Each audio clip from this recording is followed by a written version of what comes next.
Hi, my name is Dr. Lori Baudino. I'm a licensed clinical psychologist and a board-certified dance movement therapist. And I'm here at Mattel Children's Hospital at UCLA. And I was brought to the hospital to provide the first dance therapy program funded directly and solely by the Andrea Rizzo Foundation. Dance movement therapy is defined by the American Dance Therapy Association as the psychotherapeutic use of movement as a process that furthers an individual's emotional, physical, developmental, social well-being. We use movement as a catalyst, as a means into the person's inner feelings, and as a way for them to express themselves and to be able to learn ways of coping, ways of interacting with other people, and as a means to really help them integrate their experiences. Dance movement therapy is not only the use of movement, which a lot of people can hear the word dance and think, oh, you must be teaching ballet or tap or jazz. But the reason why we add that movement piece on is because movement in dance can be anything from breathing to the way our heart beats, to the way our posture is when we're sitting and communicating, the way we hold ourselves, the way a mother or family member might hold a child. These are all ways of moving and expressing, and movement is our innate way of communicating. It's something that we all naturally do. Whether you speak any different languages, everyone moves. It's something that we're all united with. I initially walk in and I do an assessment on how they're feeling in the moment. What kind of level of pain they're having, what emotional state are they currently in, is it a state that's new to them, is it something familiar? And I do a warm-up with them. The movement warm-up looks similar to what you'd see in an activity session where you're moving each part of your body. And that gives me information into where they're holding certain restrictions in their body, what feels good to them. It helps me understand what they're feeling for that day. And then from there I can go into whether I'm working on specific pain that I can help them release. I can take them into a journey, like a pretend place where they can imagine going somewhere in a familiar place, something more pleasurable than the one they're in, so they can access that later on when they're going through a procedure as a coping mechanism, and or just helping them move their bodies to express themselves and kind of release some of the frustrations or sadness or grief that they might be going through. In a dance movement therapy session, the sessions could look very different.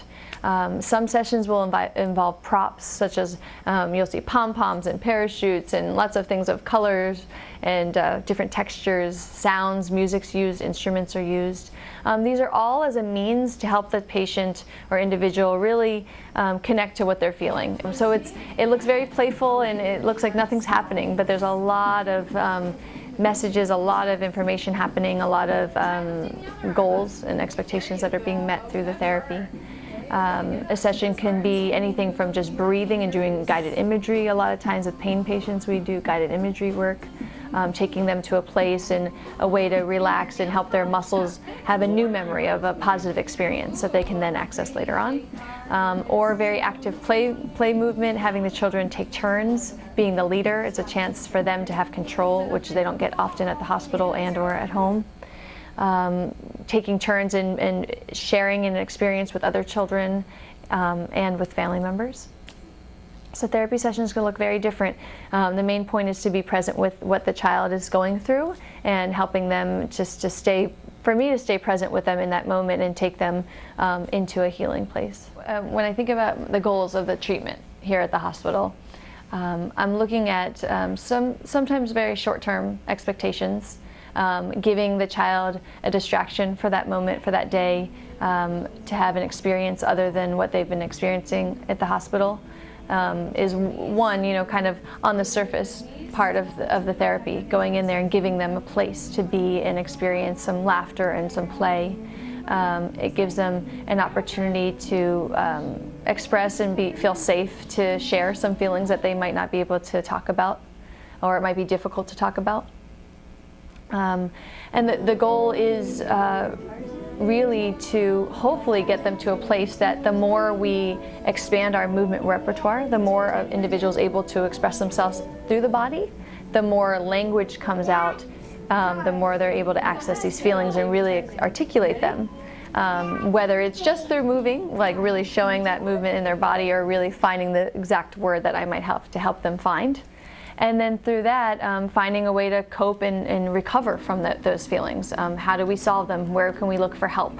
How do we, find a way to breathe and get through each step along the way? The movement that I do in all the sessions, not only is it accessing the emotions, but it also physically helps the child and the individual, because it's physical movement that these children don't get to do. So they are strengthening their bodies, they're learning, they're being more flexible, they're being more malleable, they're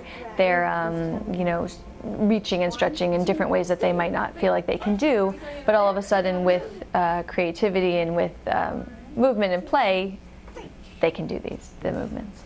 The more we release these feelings, they stay outside of us. We have more control over them, we can integrate our experiences, we can adapt, be more adjustable in our lives and more adaptable, so that they're able to handle all of the challenges that are along the way.